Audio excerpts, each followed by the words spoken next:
નમસ્કાર વિદ્યાર્થી મિત્રો, આપણે ગઈકાલે લેક્ચરમાં કેટલીક સંકલ્પનાઓની વાત કરી હતી, જેમાં પરમાણુય દળ, મોલર દળ, આણ્વીય દળ, મોલ સંકલ્પના. તો આ ચેપ્ટરમાં બધી જ પાયાની બાબતો છે કે તમે રસાયણ વિજ્ઞાનમાં દરેક બાબત જાણતા હોવા જરૂરી છે.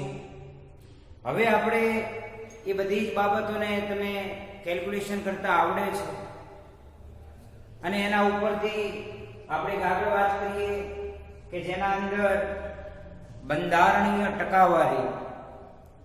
હવે બંધારણીય ટકાવારી એટલે આપેલા જુદા જુદા તત્વો ભેગા થઈ અને સંયોજન બનાવતા હોય ત્યારે આ સંયોજન જ્યારે બનાવે તો આપણે એ સંયોજનમાં રહેલા જે તત્વો છે એ તત્વોની એ સંયોજનમાં બંધારણમાં કેટલો ભાગ રહેલો છે એના ટકાવારીના રૂપમાં આપણે એને દર્શાવવાનું છે. બીજી રીતે એને કેવું હોય તો એ તત્વોની એના અંદર રહેલા દળની ટકાવારી પણ આપણે એમ કહી શકીએ કે શોધવાની છે.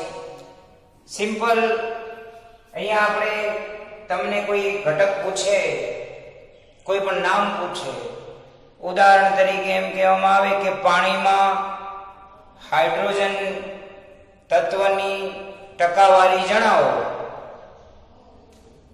ગ્લુકોઝમાં કાર્બનની ટકાવારી જણાવો, યુરિયામાં નાઇટ્રોજનની ટકાવારી જણાવો. તો દરેક સંયોજન જ્યારે બને ત્યારે આપણે અહીંયા સમજીએ કે H2O છે તો તમે જાણો છો કે H2O એ હાઇડ્રોજન અને ઓક્સિજન એમ બે તત્વોનું બનેલું છે. તો આખું જે બંધારણ છે એમાં આના કેટલા ટકા છે હાઇડ્રોજનના અને ઓક્સિજનના કેટલા ટકા છે, તો એ બંધારણીય અથવા એનું સંગઠન, જેને સંગઠનીય ટકાવારી પણ કહી શકાય. તો આ સંગઠન તમારે નક્કી કરતા શીખવાનું છે. આપણે એક ઉદાહરણ મૂકીએ અહીંયા એટલે તમને ખ્યાલ આવે કે પાણી છે. પહેલા તો બંધારણીય ટકાવારી નક્કી કરતા પહેલા એનું સૂત્રની વાત કરી લો, પછી આપણે પાણીની વાત કરીએ. તો દરેકે આ સૂત્ર યાદ રાખવાનું છે. તમે કોઈ પણ તત્વનું દળ ટકાવારી શોધો છો એટલે અહીંયા આપણે લખીએ કે તત્વની દળ ટકાવારી કે પર્સન્ટેજ સંજ્ઞા લખો તો પણ ચાલે. બરાબર. તમને જે સંયોજન આપેલું છે એ સંયોજનમાં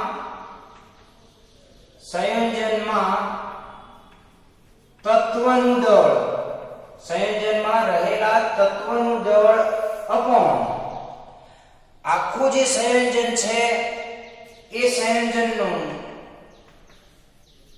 આપણે મોલર દળ લેવાનું છે. મોલર દળ, આણ્વીય દળ, અણુભાર, તમે ગમે તે કહી શકો. આ સૂત્ર આપણે રોજ માટે યાદ રાખવાનું છે. આપણે એક ઉદાહરણ મૂકીએ કે H2O છે, H2O સંયોજન છે. તો H2O માં સૌથી પહેલા તો તમે જુઓ કે દળની ટકાવારી હાઇડ્રોજન અને ઓક્સિજન તત્વની ગણતા પહેલા સંયોજનનું મોલર દળ ગણશું. એટલે આપણે આવું લખીએ કે H2O નું મોલર દળ બરાબર 2 કૌંસમાં હાઇડ્રોજનનું પરમાણુય દળ વત્તા ઓક્સિજનનું પરમાણુય દળ 2 કૌંસમાં હાઇડ્રોજનનું 1 વત્તા ઓક્સિજનનું તમે જાણો છો કે 16. એટલે કુલ કેટલો તો કે 18. તમને 18 ગ્રામ પર મોલ, 18 ગ્રામ પ્રતિ મોલ એમ કહી શકાય કે મોલર દળ તમને મળે છે. હવે આપણે કોઈ પણ તત્વ, ધારો કે હાઇડ્રોજનના તત્વ ટકાવારી શોધવી છે, તો હાઇડ્રોજનની દળ ટકાવારી બરાબર શું થશે? હવે સંયોજનમાં હાઇડ્રોજનના કેટલા પરમાણુ છે તો હાઇડ્રોજનના 2 છે એટલે કે 2 ગુણ્યા તમે સૂત્ર મૂકી શકો 2 ગુણ્યા હાઇડ્રોજન તત્વનું દળ અપોન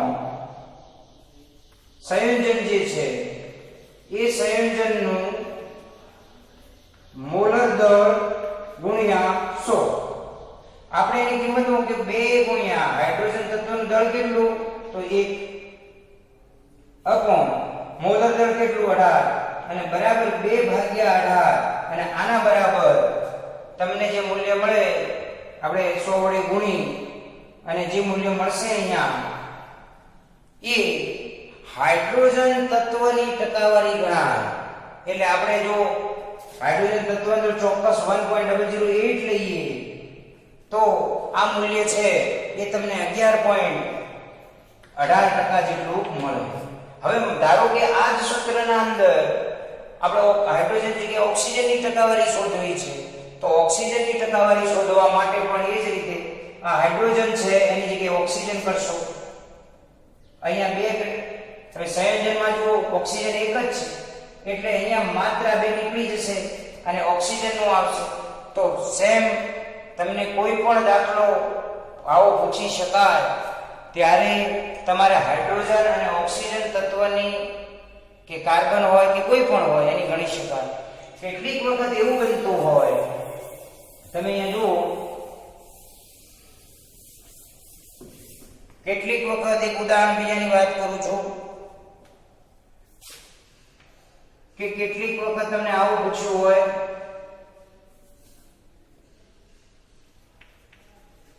કે ગ્લુકોઝમાં કાર્બનનું ટકાવાર દળ જણાવો તો સૌથી પહેલા ગ્લુકોઝ તો એનું સૂત્ર આવવું જોઈએ C6H12O6. તો તમે જુઓ હવે કાર્બન કેટલા છે 6 છે તો આપણે કાર્બન તત્વની શોધવી છે તો કાર્બન તત્વની દળ ટકાવારી બરાબર સુધાર સંયોજનમાં કાર્બનનું દળ કેટલું તો કાર્બન તો તમે જાણો છો 12 છે તો 12 ખરું પણ પરમાણુ કેટલા છે 6 એટલે 6 પરમાણુ ગુણ્યા 12 ભાગ્યા એનું મોલર દળ ગુણ્યા 100. હવે ગ્લુકોઝનું મોલર દળ ગણો તમે તો અગાઉ શીખવાડ્યું પ્રમાણે 6 અહીંયા આ રીતે ગણીએ કે 6 કૌંસમાં કાર્બનનું પરમાણુ દળ વત્તા 12 કૌંસમાં હાઇડ્રોજનનું પરમાણુ દળ વત્તા 6 કૌંસમાં ઓક્સિજનનું પરમાણુ દળ અને બધાનું સાદુરૂપ આપો ત્યારે તમને 180 મળશે. તો અહીંયા તમે 180 સાદુરૂપમાં આપશો અને આનું સાદુરૂપ આપો એટલે આટલા ટકા તમને કાર્બનના ટકા મળશે. એ રીતે હાઇડ્રોજન ઓક્સિજન મળી શકે. કેટલીક વખત તમને આવા સૂત્રો આપવામાં આવેલા હોય તમને આવું કહેવામાં આવે કે ઇથેનોલ છે તો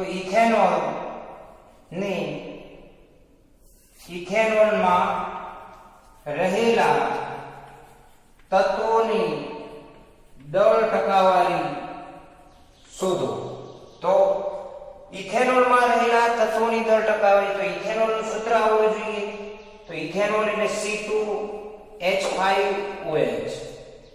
હવે તો જો કાર્બન હાઇડ્રોજન ઓક્સિજન હાઇડ્રોજન છે કેટલીક વખત આવા સૂત્રને આપણે સંગઠનમાં આવું પણ લખી શકાય કે C2H5 છે કે આ ઉમેરી દઈએ તો આપણે 6 C2H6O. તો કાર્બન હાઇડ્રોજન ઓક્સિજન આ ત્રણની ગણવાની રહેશે.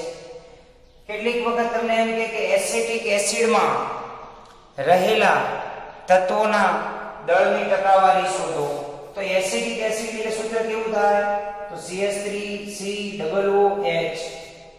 હવે આને આપણે દરેક કાર્બન જુદા છે હાઇડ્રોજન જુદા એમ અલગ અલગ ટકાવારી નથી ગણવાની પણ આપણે એનું અણુસૂત્ર પ્રમાણે એક તો ચલો આખા સૂત્રમાં કાર્બન કેટલા તો 2 છે તો C2 હાઇડ્રોજન કેટલા 3 ને 4 છે અને ઓક્સિજન કેટલા છે તો કે 2 છે તો C2H4O2 આ સૂત્ર પ્રમાણે આપણે એનું કેલ્ક્યુલેશન કરવાનું. તો કાર્બન તમે જો 2 છે હાઇડ્રોજન 4 છે ઓક્સિજન 2 છે તો આ રીતે તમે દરેક તત્વની દળ ટકાવારી શોધતા શીખી શકો છો. આપણે આવા જે ઉદાહરણો આપ્યા મેં એને તમારે નોંધી અને એની કેલ્ક્યુલેશન કરતા શીખવાનું છે. હવે એક બીજી વાત કરીએ કે કેટલીક વખત આવા દાખલાના અંદર આણ્વીય સૂત્ર અને પ્રમાણ સૂચક સૂત્રનો દાખલો પૂછાય. તમે જો બંધારણ ટકાવારી ઉપરાંત કેટલીક વખત આવું પૂછાય છે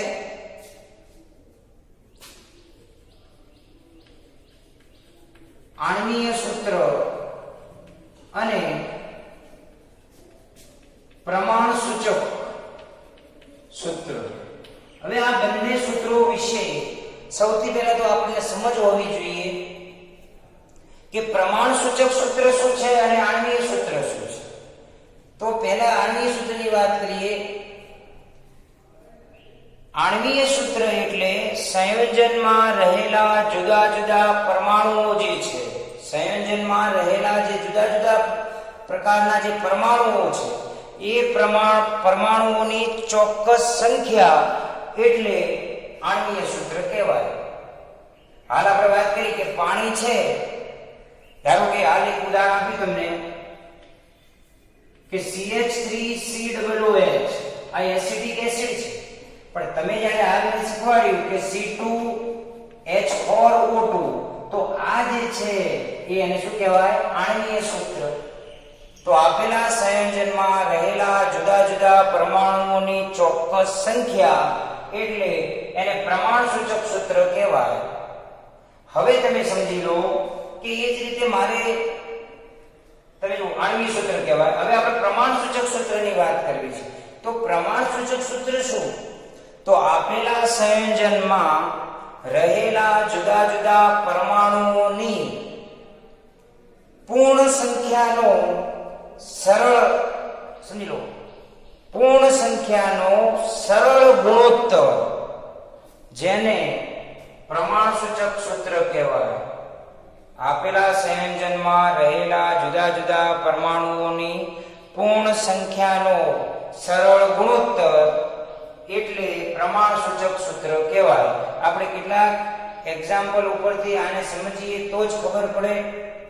તમે જો એક સિમ્પલ ઉદાહરણ તમારી બુકનું આપણે લઈએ. ધારો કે એવું કહેવામાં આવે કે એક સંયોજન, આપણે એક્ઝામ્પલની દ્રષ્ટિએ વાત કરીએ, આપણે આવું લઈએ કે એક સંયોજન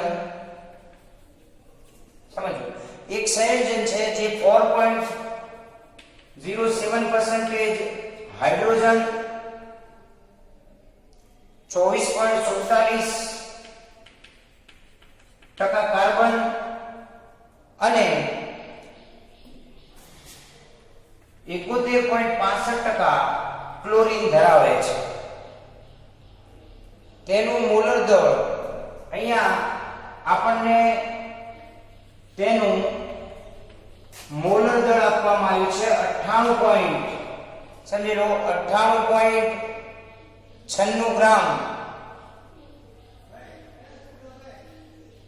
એનું મોલર દળ આપેલું છે. તો પ્રમાણ સૂચક સૂત્ર અને આણ્વીય સૂત્ર શોધો, આવો દાખલો છે. હવે મહત્વની બાબત છે કે પ્રમાણ સૂચક અને આણ્વીય સૂત્ર શોધવું છે. તમને દરેકના દર ટકાવારી આપી છે, દરેક તત્વની દર ટકાવારી આપી છે. તો આપણે આના માટે જુદા જુદા સોપાનમાંથી પસાર થવું પડે. સૌથી પહેલું સોપાન છે, યાદ રાખવાનું છે કે તમને આપવામાં આવેલા જે આ દર ટકા છે દરેક તત્વના, એ દર ટકાને તમારે ગ્રામમાં ફેરવવાનું છે. સામાન્ય ટકાવારી 100 ઉપર લેતા હોઈએ છીએ એટલે જેટલા ટકા હોય એટલા ગ્રામ પદાર્થ કહેવાય. એટલે સોપાન 1 માં શું કહેવાય તમે સમજો અહીંયા કે આપણે આ જે સોપાન પહેલું છે એમાં શું થશે? તો સોપાન 1 માં કાર્બન બરાબર હાઇડ્રોજન બરાબર તમે જુઓ તો 4.07 ગ્રામ થશે. ચલો કાર્બન બરાબર 24.47 ગ્રામ થશે અને ક્લોરીન બરાબર 71.65 ગ્રામ થશે. ચલો ત્રણ તત્વોના ગ્રામમાં વજન મળી ગયા. આ પહેલું સોપાન છે. સોપાન 2 ના અંદર દરેક તત્વના આપણે મોલ સંખ્યા શોધવાની છે, એટલે મોલના અંદર ફેરવવાનું. હવે મોલના અંદર અહીંયા આપણે વાત કરીએ કે સોપાન 2, આ દરેક જે તત્વ છે એને મોલ સંખ્યામાં આપણે ફેરવવાનું છે. હવે મોલ સંખ્યાના અંદર ફેરવવા માટે શું કરશો? તો તમને જે જુદા જુદા તત્વોના જે દળ મળ્યા છે એ દરેક તત્વને એના અનુવર્તી દળ વડે ભાગાકાર કરવાનો છે. એટલે કે ધારો કે હાઇડ્રોજન 4.07 છે, તો હાઇડ્રોજનનું પરમાણુ દળ કેટલું? તો 1.008. તો આપણે ચોક્કસ લઈએ છીએ 1.0, તો એના વડે ભાગવાનું, એટલે તમને દરેકના શું મળશે? મોલ મળશે. તો આ રીતે આપણે બીજા સોપાનમાં તમે જુઓ કે હાઇડ્રોજન બરાબર શું થશે? 4.07 upon 1.008 અથવા 1.0. ચલો હાઇડ્રોજન પછી કાર્બન, તો 24.47. કાર્બનનો કેટલો લઈએ છીએ? 12. અને એ જ રીતે ક્લોરીન તો 71.65 અને ક્લોરીન જે છે 35. તમે 5 આસપાસ લઈ શકો ચોક્કસ. આમ તો 35.400 ઉપર લેવામાં આવે છે, પણ અહીંયા આપણે 35.5 લઈએ છીએ. સામાન્ય દરેકના ભાગાકાર કરી નાખીએ તો તમને આ મૂલ્યો મળશે કે આ જે મૂલ્ય મળે છે તમે જાણો છો કે 4.04 મળશે. એક બીજું છે 2.021 મળશે, અને છેલ્લું ક્લોરીન છે એ તમને એ પણ 2 એટલું જ મળે છે, 2.021 મળે છે. તો હવે બીજા સોપાનમાં ખબર પડી ગઈ, જે તે વજન છે એને એના અનુવર્તી પરમાણુય દળ વડે તમારે ભાગવાના અને આવી સંખ્યાઓ પ્રાપ્ત કરવાની. સોપાન નંબર 3. સોપાન 3 માં શું કરવાનું છે? તો ત્રીજા સોપાનના અંદર તમને જે આ મોલ સંખ્યા મળી છે, દરેક મોલ સંખ્યાને સૌથી નાની સંખ્યા વડે ભાગવાનું. આ ત્રણમાં સૌથી નાની કોણ? તો આ છે. તો દરેકને એના વડે ભાગો એટલે શું મળે તમને? દરેકનું પ્રમાણ મળશે. એટલે કહેવા અહીંયા જો કે હાઇડ્રોજન છે, તો હાઇડ્રોજન બરાબર 4.04 upon 2.021. એ જ રીતે કાર્બન બરાબર 2.021 upon 2.021, અને એ જ રીતે ક્લોરીન બરાબર 2.021 upon 2.021. આવું થશે. હવે આના વડે આને ભાગો એટલે તમને ખ્યાલ આવશે કે હાઇડ્રોજન ના કેટલા મળશે? 2 આસપાસ. અહીંયા 1, અહીંયા 1. એટલે આના આધારે તમે નક્કી કરી શકો કે સોપાન 3 માં હાઇડ્રોજન જેમ કાર્બન જેમ ક્લોરીન કેટલો? તો એના બરાબર હાઇડ્રોજન 2 છે, 2 જેમ 1 જેમ 1 થશે. આપણે કાર્બનને પહેલા રાખવાનું, તો કાર્બનને પહેલા રાખી કાર્બન જેમ હાઇડ્રોજન જેમ ક્લોરીન લઈએ તો 1 જેમ 2 જેમ 1 થશે. તો 3 સોપાન નક્કી કર્યા પછી આપણે એનું પ્રમાણ સૂચક સૂત્ર સોપાન 4 માં લેવાનું. સોપાન 4 માં પ્રમાણ સૂચક સૂત્ર એટલે અહીંયા મળેલી જે સંખ્યાઓ છે એ સંખ્યાઓને આધારે તમે વિચારો કાર્બન કેટલા છે? તો કે પ્રમાણ સૂચક સૂત્રમાં આ રીતે લખવાનું કે પ્રમાણ સૂચક સૂત્ર બરાબર, ચલો અહીંયા જુઓ કાર્બન કેટલા છે? 1.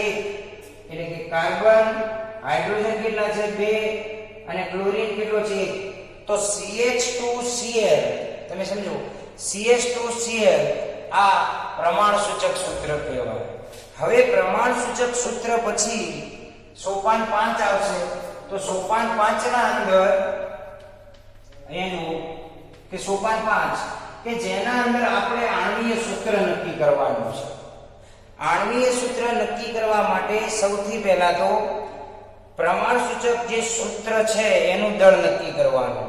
દરેકની કિંમત મૂકી અને આપણે એ મૂલ્યો લેવાના છે. તો તમે જુઓ અહીંયા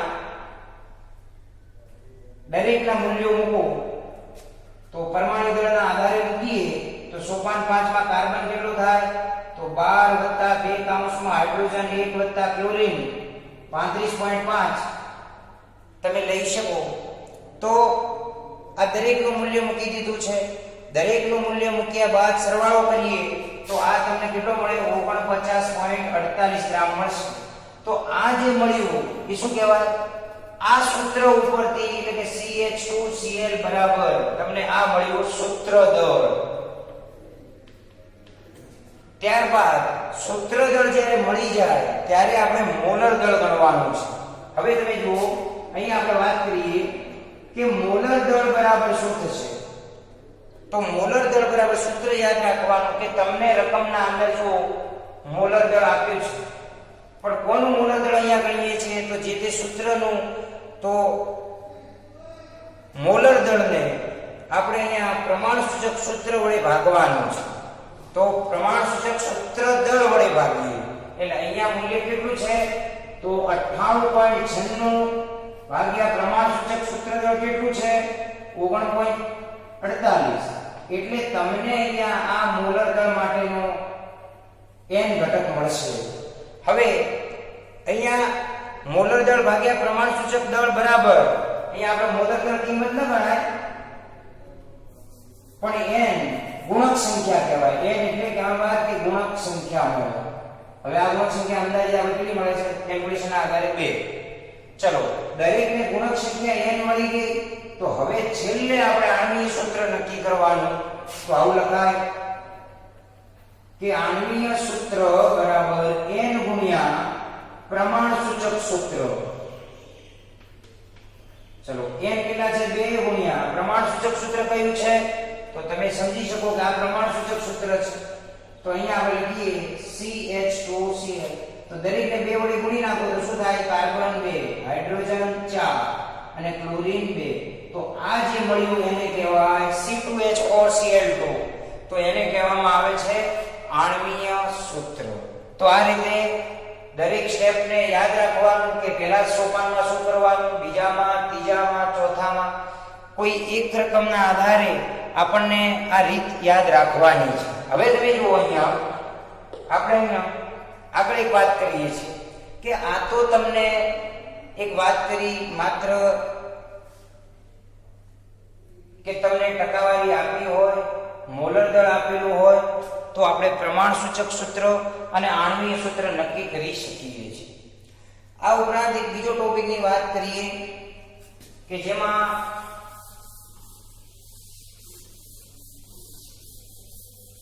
અર્થઘટન કરતા શીખવાનું છે કે તત્વયોગ મિતિ.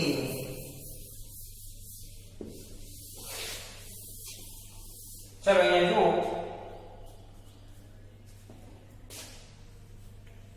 તત્વ યોગ મિતિ અને આ તત્વ યોગ મિતિની ગણતરીઓ કરતા શીખવાનું છે. હવે જેને ઇંગ્લિશના અંદર આપણે તત્વ યોગ મિતિ એટલે એને કહેવામાં આવે છે સ્ટોન્કિયોમેટ્રી.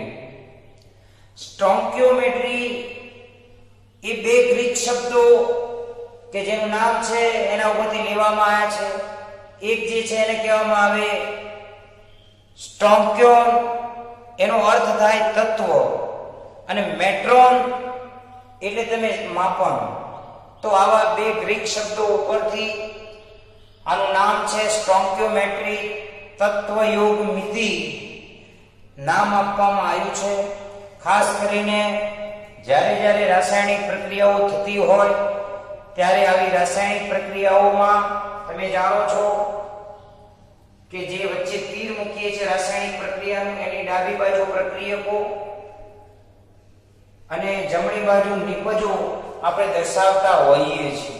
તો આવા પ્રક્રિયકો અને નિપજોના જે દળ છે એ દળની ગણતરી કરવી હોય, કેટલીક વખત એના કદની ગણતરી કરવી હોય ત્યારે આપણે ખાસ કરીને રાસાયણિક પ્રક્રિયામાં વપરાતો જે પ્રાપ્ત થતો કે અથવા વપરાતો જે જથ્થો છે એની ગણતરી કેવી રીતે કરી એની સમજૂતી મેળવીએ તો કોઈ સંતુલિત સમીકરણ ઉપરથી આપણે આનું કેલ્ક્યુલેશન કરી શકીએ. તમે જુઓ મહત્વની બાબત એ છે કે તત્વયોગ મિતિય એ દળ આધારિત, કદ આધારિત તમે શોધવા માંગો છો તો કેટલીક વખત પ્રક્રિયાઓ મોલ પ્રમાણને લઈને થતી હોય, કેટલીક વખત દળને વજનને લઈને થતી હોય, કેટલીક વખત કદને લઈને થતી હોય. તો બધી રીતે આપણે અહીંયા યાદ રાખવી પડે. સામાન્ય અહીંયા એક ઉદાહરણ મૂકું છું, બરાબર ધ્યાન આપજો. ધારો કે CH4 ગેસ વત્તા 2O2 gas gives CO2 gas વત્તા twice H2O ગેસ. આવું કોઈ સમીકરણ છે જે તમે સમજો છો કે CH4 એટલે મિથેન. આ મિથેનના દહનની આ પ્રક્રિયા છે. આ મિથેનના દહનની પ્રક્રિયામાં તમે સમજી શકો છો કે સૂત્ર ઉપરથી તમે જુઓ સામાન્ય રિએક્શનમાં કે નીચે કાઉન્સમાં તમને ગેસ ભૌતિક સ્થિતિ આપવામાં આવી છે. આખી પ્રક્રિયામાં તમે જુઓ કે વાયુ સ્થિતિમાં આ પ્રક્રિયા થાય છે. અને તમે જુઓ શરૂઆતમાં CH4 oxygen, carbon dioxide, H2O આ બંને પ્રક્રિયક બાજુ છે, આ નિપજ બાજુ છે. હવે આ પ્રક્રિયામાં તમે અહીંયા જુઓ કે અહીંયા તમને 2 ઓક્સિજન અને અહીંયા 2 આવા 2 ગુણાંકો આપ્યા છે. તો પ્રક્રિયકો અને નિપજ બાજુ 2 ગુણાંકો આપેલા છે. આવી પરિસ્થિતિમાં તમારે એ જોવાનું છે કે આ જે 2 ગુણાંકો શું દર્શાવે છે. તો અહીંયા આ જે 2 ગુણાંકો છે જેને આપણે ઓક્સિજન અને પાણી માટેના તત્વયોગમિતીય ગુણાંકો કહેવાય. આ તત્વયોગમિતીય ગુણાંકો તમે જો મિથેન અને કાર્બન ડાયોક્સાઇડમાં પણ છે. તો આના અંદર કશું લખ્યું નથી એટલે આપણે શું સમજવાનું, એક છે એવું કહી શકાય. આપણે આનો અર્થઘટન અલગ અલગ રીતે તમે મોલની સંખ્યા તરીકે પણ આને લઈ શકો. તો પ્રક્રિયામાં બનતા અણુઓની સંખ્યા જેને મોલ સંખ્યા તરીકે પણ લઈ શકાય. અને આ રીતે આપણે આને જુદા જુદા અર્થઘટન ઉપર વાત કરીએ તો સૌથી પહેલા તમે મોલ ઉપર અર્થઘટન કરો. મોલ ઉપર તો શું થાય બરાબર સમજો. અહીંયા આપણે આના આગળ કેટલા મોલ છે, 1 મોલ. તો 1 મોલ મિથેનની 2 મોલ ઓક્સિજન સાથે પ્રક્રિયા કરવાથી તમને 1 મોલ કાર્બન ડાયોક્સાઇડ વાયુ અને 2 મોલ પાણીની વરાળ મળે છે. તો તમે અર્થઘટનમાં બધી જગ્યાએ શું લીધું, મોલ. 1 મોલ મિથેનની 2 મોલ ઓક્સિજન સાથે પ્રક્રિયા કરીએ ત્યારે 1 મોલ કાર્બન ડાયોક્સાઇડ અને 2 મોલ પાણી મળે છે. તો મોલ ઉપર અર્થઘટન કર્યું. તો અહીંયા તમારે દરેકે મોલ ઉપર લેવાનું. બીજું એક અર્થઘટન આપણે અણુ ઉપર લેવું હોય તો તમે જુઓ કે આ આખો અણુ કહેવાય, આ છે 2 અણુઓ કહેવાય. તો આપણે શું કહી શકીએ, ચલો અણુ ઉપર કેવું હોય તો આવું કહી શકાય કે એક મિથેનનો અણુ એ ઓક્સિજનના 2 અણુ સાથે પ્રક્રિયા કરી અને 1 અણુ કાર્બન ડાયોક્સાઇડ અને 2 અણુ પાણીની વરાળ આપે છે. તો આખા સમીકરણમાં માત્ર ને માત્ર અર્થ અણુ ઉપર લીધું છે. આ જ રીતે તમે કદ ઉપર પણ લઈ શકો. તો તમે જાણો છો કે સ્ટાન્ડર્ડ ટેમ્પરેચર પ્રેશરનું કદ 22.7 લિટર છે. કોઈ પણ વાયુનું 25 ડિગ્રી સેલ્સિયસ તાપમાન હેઠળ આપણે વિચારીએ STP. તો ચલો આનું કદ કેટલું, તો આપણે આવું કહી શકાય કદ ઉપર આધારિત લઈએ તો કે 22.7 લિટર મિથેનની 22.7 લિટર મિથેનની કેટલા, તો અહીંયા આપણે કહી શકાય કે 2 ગુણ્યા 22.7 એટલે એને આપણે મૂલ્ય કેટલું કહેવાય, તો 45.4 લિટર થાય. તો શું કહેવાય ને કે 22.7 લિટર મિથેનની 45.4 લિટર ઓક્સિજન સાથે પ્રક્રિયા કરવાથી તમને 22.7 લિટર કાર્બન ડાયોક્સાઇડ વાયુ અને અહીંયા પણ તમે જુઓ કે 45.4 લિટર પાણીની બાષ્પ તમને મળે છે. તો આ કદ ઉપર આધારિત કહેવાય. અને છેલ્લે વજન અથવા દળના આધારે કેવું હોય તો તમે દળના માપન હેઠળ કહી શકો તમે જુઓ દળ ઉપર લેવું હોય તો ચલો CH4 તો કાર્બનનું પરમાણુ દળ કેટલું 12 + 4 હાઇડ્રોજન એટલે 16 ગ્રામ થશે. તો રિએક્શનમાં આનું કેટલું કહેવાય 16 ગ્રામ. હવે આના અંદર વિચારો કે 2 O2 હવે ઓક્સિજન એટલે તમે કેલ્ક્યુલેશન કરો તો અહીંયા બે પરમાણુ 16 નું 32 32 એટલે 64 ગ્રામ થાય. એ રીતે કાર્બન ડાયોક્સાઇડ નું કેલ્ક્યુલેશન કરો તો 44 ગ્રામ થશે.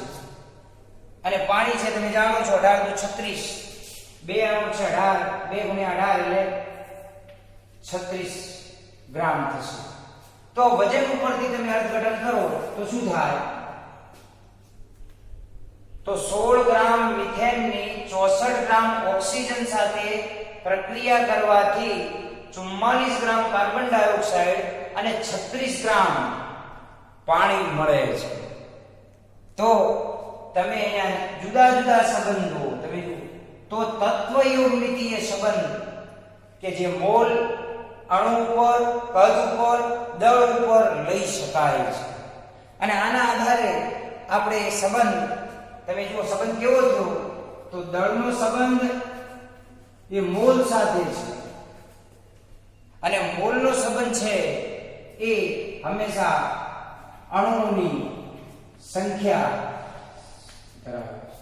કેટલીક વખત ઘનતા ઉપર લેવામાં આવે તો ઘનતા બરાબર તમે જાણો છો કે દળ ભાગ્યા કદ છે. તો આવા જુદા જુદા સંબંધો એકબીજાના અંદર આપણે રૂપાંતરિત કરી શકીએ છીએ. તો આ યાદ રાખવાનું છે અર્થઘટન. હવે આપણે બીજી વાત કરી લઈએ કે દ્રાવણના અંદર એક શબ્દ આવે છે કે દ્રાવણમાં પ્રક્રિયાઓ થતી હોય. સમજો એક મુદ્દો લઈએ છીએ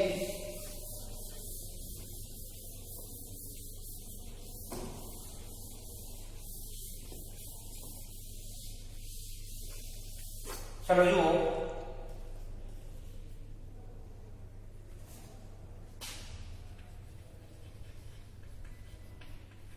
દ્રાવણમાં થતી પ્રક્રિયાઓ. હવે દ્રાવણમાં થતી હોય એવી પ્રક્રિયાઓ માટે આપણે મહત્વની બાબત એક સમજવાની છે કે પ્રયોગશાળાઓના અંદર તમે આજ સુધી જ્યાં જ્યાં અભ્યાસ કર્યો પ્રયોગશાળામાં તમે જોયું છે કે હંમેશા દ્રાવણમાં થતી હોય એવી પ્રક્રિયાઓનો અભ્યાસ કર્યો છે. હવે દ્રાવણમાં થતી હોય એવી પ્રક્રિયાઓના અંદર એ સમજવા માટે આપણે શું કહેવું પડે કે તમે કોઈ પણ પદાર્થનું દ્રાવણ પાણીમાં ઓગાળીને બનાવો ત્યારે એ દ્રાવણમાં રહેલા દ્રાવ્યનો જથ્થો કેટલો છે અને એ જથ્થાને આપણે કોઈ કદ આધારિત સાંદ્રતાના એકમોના અંદર એ દ્રાવ્યના જથ્થાને કોઈ એકમ દ્વારા એને દર્શાવવામાં આવે એને આપણે અહીંયા સાંદ્રતા કહીએ છીએ. અને આ સાંદ્રતાને સામાન્ય રીતે અલગ અલગ રીતે આપણા સિલેબસમાં આપવામાં આવેલી છે. 4 બાબતો ખૂબ સમજવાનું છે. જેમાં નંબર 1 છે એને કહેવામાં આવે છે દળથી ટકાવારી. બીજી બાબત એક છે એને કહેવામાં આવે છે મોલ અંશ. ત્રીજી બાબત છે એને આપણે નામ આપી દઈએ મોલારિટી. અને ચોથી વાત છે જેને કહીએ મોલાલિટી. આપણે 4 બાબતોને ખાસ સમજવાની છે કારણ કે આમાંથી એક્ઝામ્પલો પણ પૂછી શકાય છે. હવે સૌથી પહેલા દળથી ટકાવારીની વાત આવે ત્યારે કેટલીક વખત આને દર્શાવવા માટે એક નાના નાના સંબંધોનો ઉપયોગ થતો હોય છે. કેટલીક વખત દળથી ટકાવારી અને પર્સન્ટેજ ઓફ W/W તરીકે પણ ઓળખી શકીએ છીએ. બોલવું હોય તો વજનથી ટકાવારી આવું પણ બોલી શકાય. આના માટે આપણે વ્યાખ્યા આપી શકાય. વ્યાખ્યા નથી, આપણે સૂત્ર યાદ રાખવાનું છે. પણ કેવું હોય તો આવું કહી શકાય કે 100 ગ્રામ દ્રાવણમાં દ્રાવ્ય થયેલા પદાર્થના જથ્થાને દળથી ટકાવારી કહેવામાં આવે છે. એટલે આપણે સીધું અહીંયા મૂકી શકીએ કે દળ ટકા બરાબર અથવા percentage of W by W બરાબર સમજો જે દ્રાવ્ય હોય એ દ્રાવ્યનું દળ અપોન દ્રાવણનું દળ ગુણ્યા 100 આ રીતે લેવાનું છે. આ સૂત્રનું આપણે દરેકે યાદ રાખવાનું છે.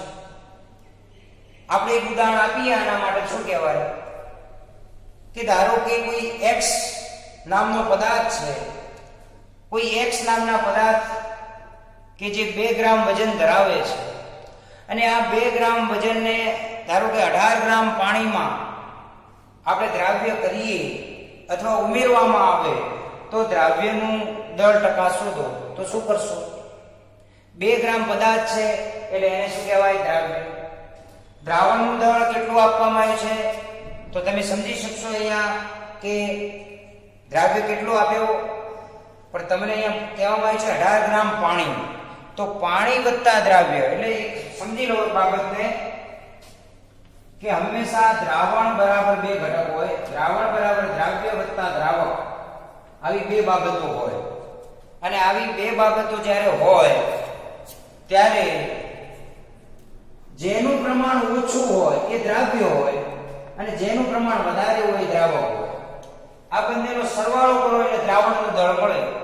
એટલે અહીંયા તમે સમજો કે આના 2 ગ્રામ થાય અને આનું આ 18 ગ્રામ એટલે ટોટલ કેટલું થયું? 20 ગ્રામ.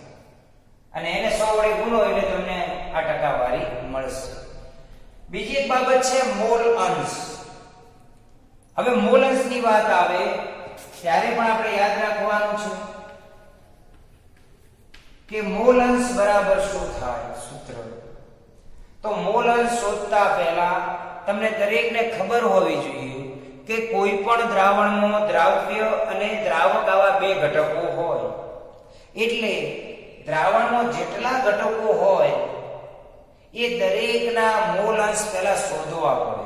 એટલે પહેલા મોલ શોધીએ અને એ મોલના આધારે તમને એ જવાબ મળશે.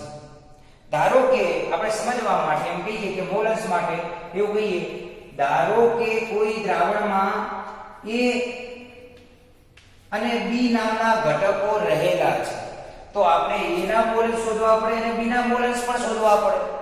તો એના માટેના સૂત્રો આપણે યાદ રાખવાના. ધારો કે ઘટક A છે તો A ના મોલ અંશ બરાબર શું થાય?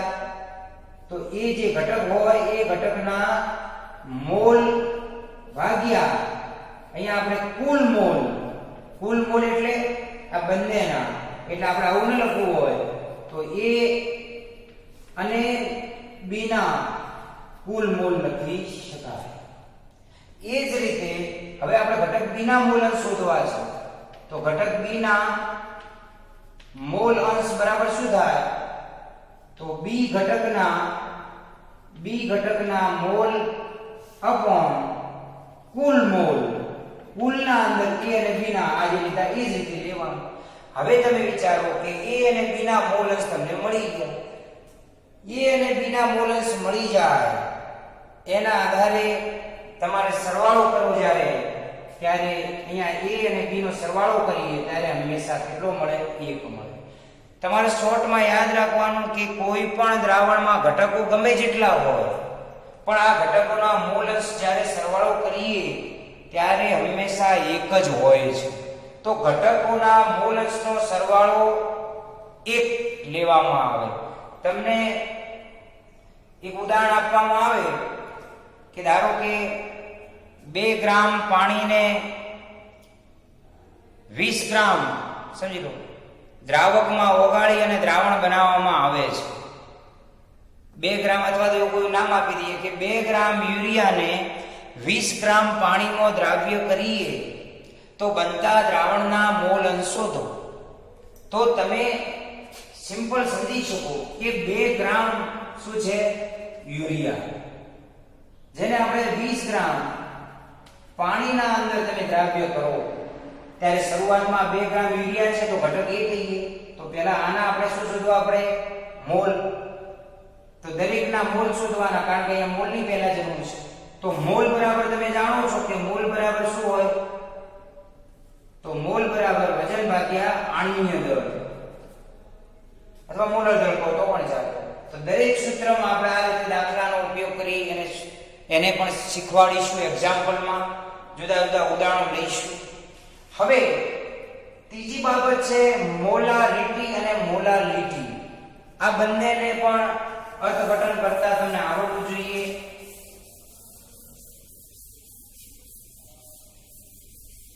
અહીંયા ધ્યાન આપજો. આપણે વ્યાખ્યાની દ્રષ્ટિએ જ્યારે વાત કરવાની થાય ત્યારે એવું કહી શકાય કે મોલારિટી એટલે શું? ચલો, મોલારિટી તો અલગ અલગ રીતે વ્યાખ્યાઓ આપી શકાય.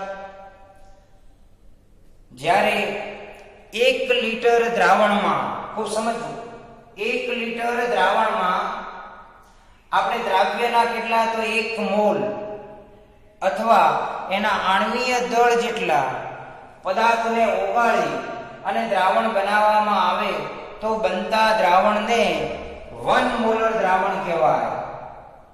હવે તમે અલગ અલગ રીતે લઈ શકો. મેં તમને વાત કરી કે 1 લિટર અથવા એની જગ્યાએ તમે 1000 ml પણ લઈ શકો. તો જે રીતે મૂળ શોર્ટમાં કે 1 લિટર દ્રાવણમાં 1 મોલ 1 ગ્રામ પ્રતિ મોલ જેટલો પદાર્થ ઓગાળવામાં આવે, એટલે મોલના વજન જેટલો પદાર્થ ઓગાળવામાં આવે તો બનતા દ્રાવણને 1 મોલર દ્રાવણ કહેવાય. તમે જુદા જુદા ઉદાહરણ દ્વારા પણ એને સમજી શકો. પહેલા તો આ બંનેની વ્યાખ્યાઓ આપણે બરાબર સમજવી પડે. એટલે મોલારિટીને આપણે કેપિટલ M વડે દર્શાવીશું. તો M બરાબર તમે જાણી શકો કે દ્રાવ્યના મોલ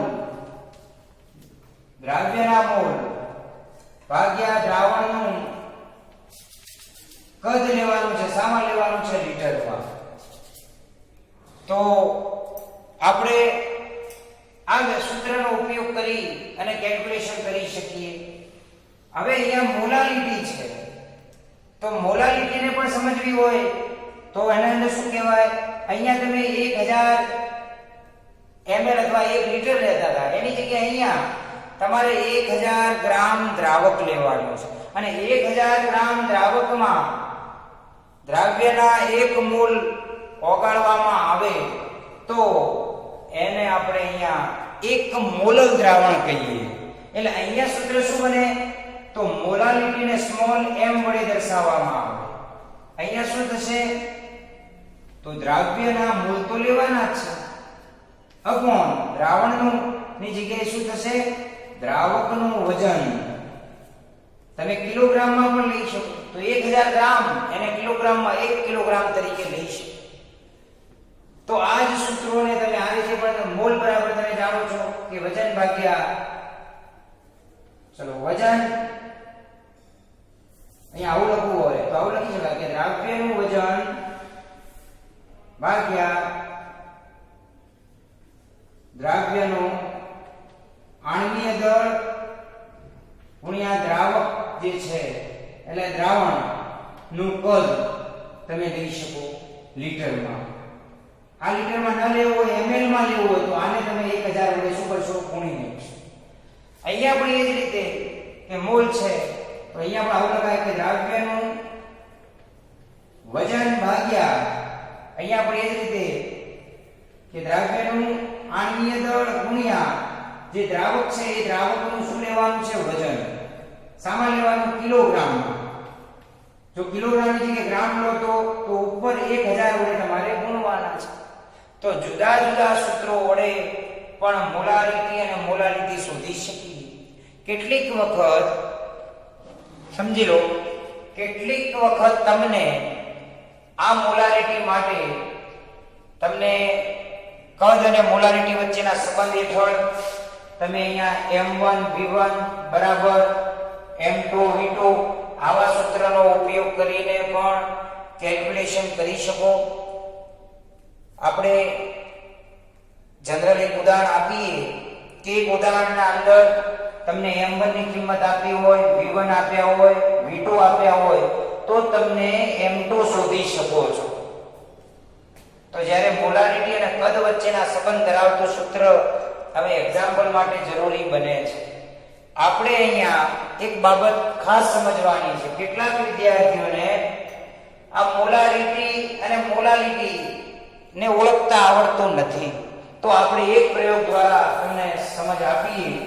તમે ખાસ સમજો.